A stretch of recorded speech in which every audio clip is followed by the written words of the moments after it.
Bismillahirrahmanirrahim. Welcome to Environmental Engineering Lab class. Today we will study experiment number 7, which is about the determination of BOD of a wastewater sample. So we will start with the discussion of BOD, that what is meant by BOD. BOD stands for biological or biochemical oxygen demand. So biological oxygen demand or biochemical oxygen demand is the amount of dissolved oxygen needed by aerobic biological organisms in a body of water or wastewater sample to break down organic material present in a given water or wastewater sample at certain temperature, which is 20 degrees centigrade, over a specific time period, which is 5 days. तो water में या waste water sample में जो organic material present होता है, which is biodegradable and it is degradable in the presence of oxygen, ठीक है, aerobic biological degradation जिसे कहते हैं, उस पर्पज़ के लिए माइक्रो ऑर्गेनिजम्स को वाटर के अंदर जो डिज़ोल्व ऑक्सीजन है उसकी रिक्वायरमेंट होती है, ताकि वो इस वेस्ट वाटर सैंपल में से जो ऑर्गेनिक बायोडिग्रेडेबल मटेरियल है उसको फर्दर डिकम्पोज कर सकें, उसको ब्रेक डाउन कर सकें.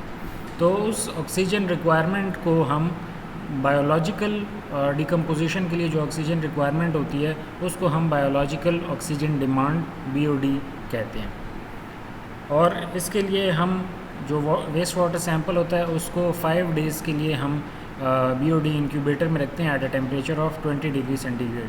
तो उस 5 डेज़ के टाइम पीरियड में वाटर में जो माइक्रो ऑर्गेनिजम्स होते हैं वो under the presence of oxygen उस ऑर्गेनिक मटेरियल को डिकम्पोज करते हैं at a temperature of 20 degree centigrade, और डिकम्पोजिशन प्रोसेस के लिए वो वाटर में जो डिज़ोल्व ऑक्सीजन होती है उसको यूज़ करते हैं. So there are two stages of decomposition in the BOD test. First stage is carbonaceous stage and the second stage is nitrogenous stage.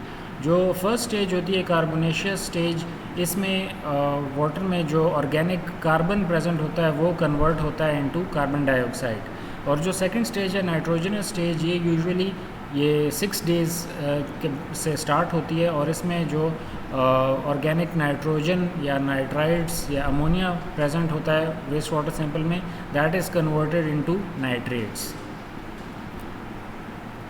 So there are two commonly recognized methods for the measurement of BOD. First one is dilution method and the other is manometric method. हम इस experiment में BOD की जो determination करेंगे वो हम करेंगे through dilution method. Manometric method जो है उसमें हम प्रेशर फाइंड आउट करते हैं बेसिकली, और उस प्रेशर को हम using the equation of ideal gas PV = nRT, वहाँ से हम जो डिज़ोल्व्ड ऑक्सीजन रिक्वायर्ड है बायोलॉजिकली उसका लेवल हम फाइंड आउट करते हैं. लेकिन इस मेथड में, इस एक्सपेरिमेंट में हम डाइल्यूशन मेथड को फॉलो करेंगे. सो डाइल्यूशन मेथड के लिए जो अपरेटस चाहिए उसमें फ़र्स्ट ऑफ ऑल आपको pH मीटर चाहिए, देन BOD इंक्यूबेटर चाहिए, ग्लास टॉपर्ड BOD बॉटल्स इसमें यूज़ होंगी, conical flask, measuring cylinder, pipette with elongated tip, wash bottle, burette stand and dissolved oxygen meter. जो स्क्रीन के बिल्कुल राइट मोस्ट साइड पर आपको नज़र आ रहा है that is dissolved oxygen meter, जो कि डिज़ोल्व्ड ऑक्सीजन को रीड करने के लिए यूज़ होता है. एंड लेफ़्ट साइड पे जो पोर्टेबल डिवाइस है this is pH meter.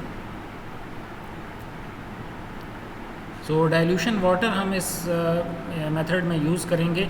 So the composition of dilution water is presented hair.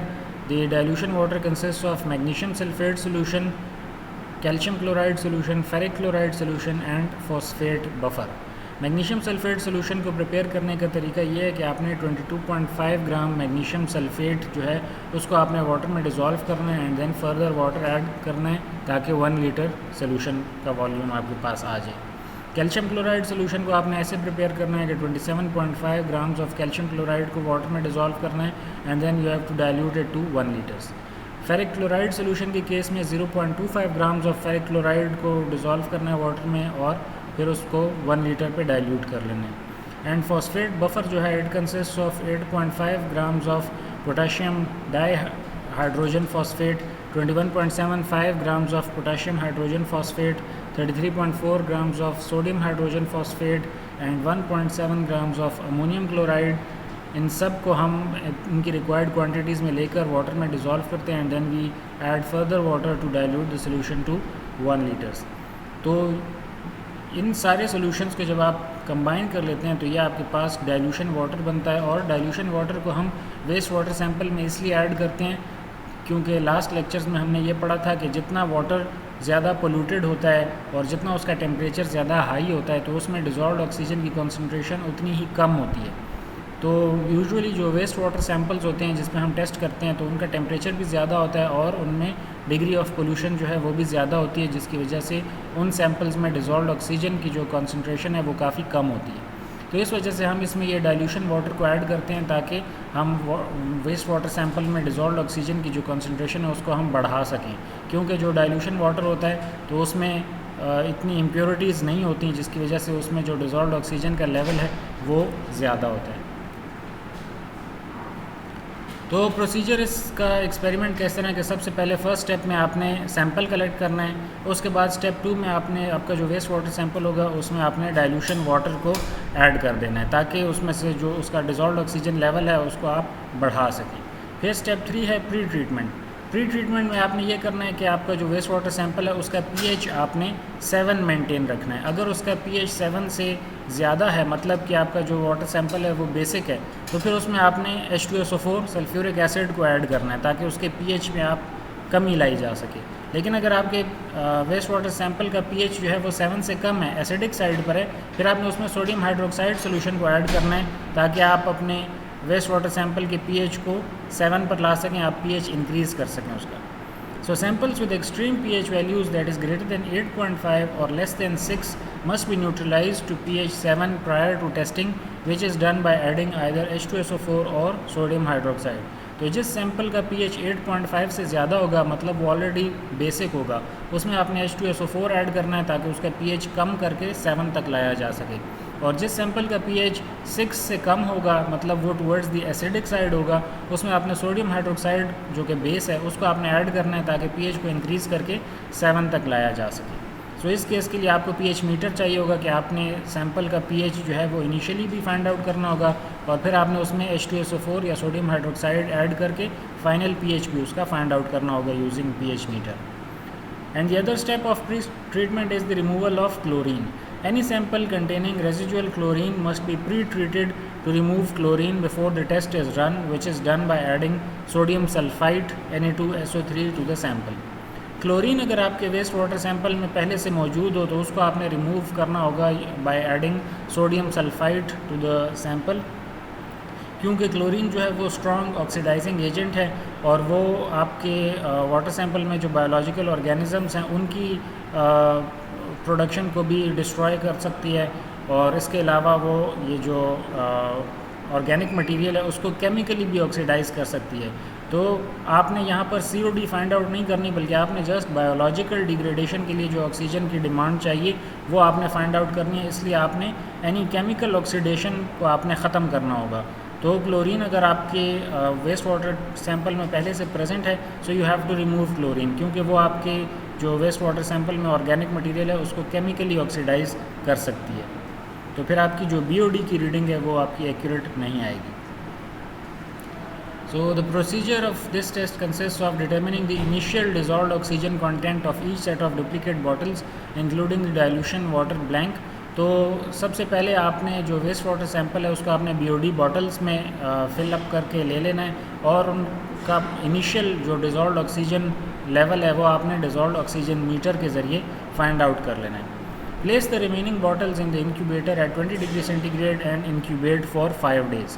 अब जब आपने initial dissolved oxygen level find out कर लिया, फिर आपने BOD बॉटल्स को जिसमें वेस्ट वाटर होगा उसको आपने BOD इंक्यूबेटर में रख लेना है। इंक्यूबेटर का टेम्परेचर आपने सेट करना है टू 20 डिग्री सेंटीग्रेड और 5 डेज़ के टाइम पीरियड के लिए आपने उनको इंक्यूबेटर में रख देना है। इंक्यूबेटर में क्या होगा कि at 20 degree centigrade for the duration of 5 days जो वेस्ट वाटर सैंपल में माइक्रो ऑर्गेनिजम्स हैं वो उसमें ऑर्गेनिक मैटर को डिकम्पोज करना स्टार्ट कर देंगे in the presence of oxygen. So at the end of exactly 5 days ±3 hours test the dissolved oxygen content of the incubated bottles. फिर 5 दिन के बाद आपने BOD इंक्यूबेटर में से वो BOD बॉटल्स निकालनी है और उनका आपने दोबारा से डिज़ोल्व्ड ऑक्सीजन लेवल जो है वो फाइंड आउट करना है using dissolved oxygen meter and calculate the BOD for each dilution. तो हर बॉटल के लिए आपने BOD की वैल्यू जो है वो फाइंड आउट कर लेनी है। The dilution water blank is used to check the quality of the dilution water that is used to dilute the other samples. This is necessary because impurities in the dilution water may cause significant alterations in the results. Dilution water blank का मतलब है distilled water. तो आप distilled water को भी use कर सकते हैं सैम्पल्स को डाइल्यूट करने के लिए, बिकॉज डिस्टिल्ड वाटर भी प्योर वाटर होता है और उसमें डिजॉल्व्ड ऑक्सीजन जो है वो काफ़ी ज़्यादा अमाउंट में होती है as compare to waste water sample. क्योंकि अगर आपने जो डाइल्यूशन वाटर प्रिपेयर किया है यूजिंग द केमिकल्स जो हमने ऑलरेडी पीछे स्लाइड में पढ़े हैं, अगर उसमें भी कोई और इम्प्योरिटी किसी वजह से आ गई है तो वो भी आपके रिजल्ट्स में जो है तो सिग्निफिकेंट चेंजेस लेके आएगा. तो इस वजह से आप डिस्टिल्ड वाटर को भी यूज़ कर सकते हैं बिकॉज उसके बारे में आप श्योर होते हैं कि वो काफ़ी प्योर वाटर होता है. BOD आपने कैलकुलेट किस तरह करनी है. अब आपने डिजॉल्व्ड ऑक्सीजन लेवल्स आपके पास आ गए, initial level which was at day 1 and final level which was at day 5. तो इस फार्मूला से आपने BOD फाइंड आउट करनी है. दैट BOD इन मिलीग्राम्स पर litre equals to D1 minus D5 divided by volume of sample into total volume. Where D1 and D5 are the dissolved oxygen at first day in milligram per liter and at fifth day in milligram per liter respectively. जो आपका dissolved oxygen metre होगा वो आपको ये dissolved oxygen की value जो है वो ऑलरेडी मिलीग्राम पर लीटर में देगा.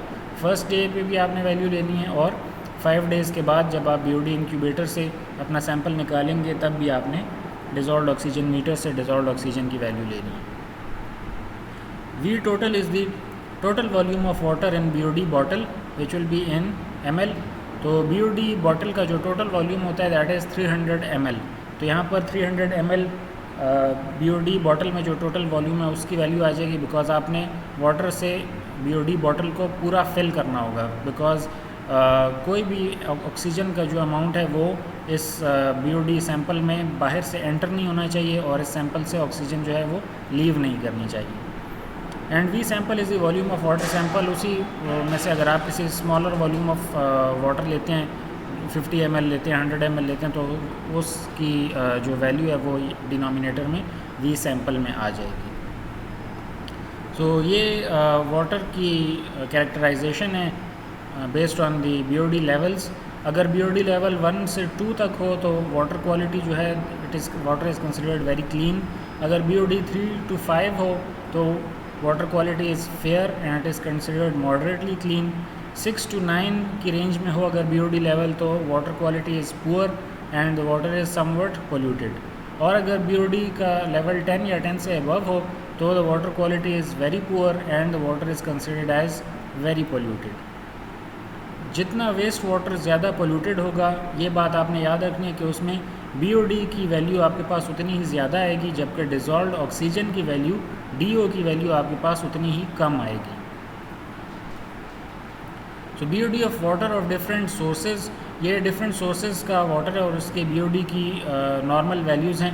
तो नॉर्मल वाटर जो होता है उसके BOD की वैल्यूज़ जो हैं वो 0 से 3 तक की रेंज में होती हैं. रिवर वाटर के केस में इट्स 5 to 20. सीवरेज वाटर के केस में 50 to 100 तक होती हैं बिकॉज सीवरेज वाटर जो है वो रिवर वाटर और नॉर्मल वाटर के मुकाबले में बहुत ज़्यादा पोल्यूटेड होता है. इंडस्ट्रियल वाटर जो है उसमें इंडस्ट्रियल वेस्ट होते हैं, केमिकल वेस्ट होते हैं, वो सीवरेज वाटर के मुकाबले में भी ज़्यादा पोल्यूटेड होता है. तो इस वजह से उसकी BOD की वैल्यू और भी हाइयर है, 150 to 1000 की रेंज में है. वाटर फ्रॉम इरीगेशनल लैंड जो है उसके BOD की वैल्यू नॉर्मली 100 तक होती है. मरीन कोस्टल एरियाज़ में वाटर के BOD की वैल्यू भी 100 तक होती है.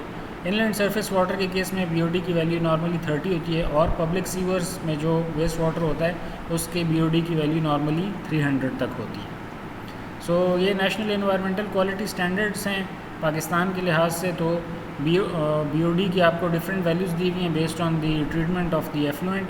अगर आप एफ्लुएंट का डिस्चार्ज कर रहे हैं to inland water so maximum value of BOD should be up to 80 milligrams पर लीटर.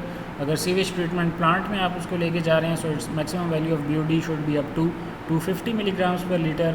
और अगर आप उसको समंदर में डिस्चार्ज कर रहे हैं वेस्ट वाटर को तो फिर maximum value of BOD should be up to 80 milligrams पर लीटर. Thank you. नेक्स्ट जो हमारा लेक्चर होगा उसमें हम determination of COD content in waste water sample के बारे में पढ़ेंगे and that will be the last experiment of this course. So till then take good care of yourselves. अल्लाह हाफिज़.